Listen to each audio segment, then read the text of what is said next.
ইরানের যে শিয়াবাদ আছে এটার আমরা চরম বিরোধী। এই ব্যাপারে আমরা বহুবার কথা বলেছি। ইসরায়েলে ইরান যতটুকু করেছে এটা গোটা আরব বিশ্বজুড়ে কি তা করতে পেরেছে? ইরানই কেবলমাত্র এই অঞ্চলে আমেরিকার কোনো ঘাঁটি নাই, আর প্রত্যেকটা দেশে আমেরিকার ঘাঁটি আছে। নেতানিয়াহু পর্যন্ত তার ভিডিওতে, তার ভিডিও বার্তা এটা স্পষ্ট করেছে তার প্রথম টার্গেট হলো ইরান, এরপর তাদের টার্গেট হলো পাকিস্তান। আপনি কি একবার চিন্তা করে দেখেছেন পাকিস্তানকে আক্রমণ করার পর কি হবে?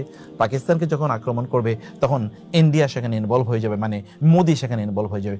মোদি কি কেবলমাত্র পাকিস্তানকে আক্রমণ করবে, বাংলাদেশকে ছেড়ে দেবে আপনার মনে হচ্ছে? অনেকে এই কথাও বলতে পারেন যে গাজায় যখন আক্রমণ করেছে তখন ইরান কেন আক্রমণ করলো না? ইরান কেন আক্রমণ করলো না এই প্রশ্নের আগে কি আমরা বলতে পারি না গোটা মিডল ইস্ট কেন একটা কথা বলতে পারলো না? আরব বিশ্বে কি কোনো কাজ নাই? আরব বিশ্বে কেবলমাত্র তাদের পেট্রোলিয়াম বিক্রি করে ডলারগুলো কেবল আমেরিকার ব্যাংকে তারা ইনভেস্ট করবে? যখন ডোনাল্ড ট্রাম্প মিডল ইস্টে যখন সফরে আসলো, মিডল ইস্টের কে এটা স্পষ্ট করে বলেছে যে গাজায় এই যুদ্ধ বন্ধ করতে হবে? বরং আমরা দেখেছি ট্রিলিয়নস অফ ডলার সেখানে তার প্রতি ইনভেস্ট করা হয়েছে, তাকে বিশাল বড় বিমান উপহার দেওয়া হয়েছে। এটা তো আপনারা দেখেছেন।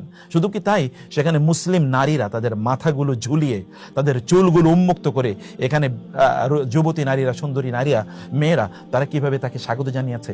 এটা যদি মুসলমানদের সামান্যতম পার্সোনালিটি থাকে, মুসলমানদের যদি একটু গায়রত থাকে, তাহলে এটা কোনো মুসলমান কিভাবে মেনে নিতে পারে?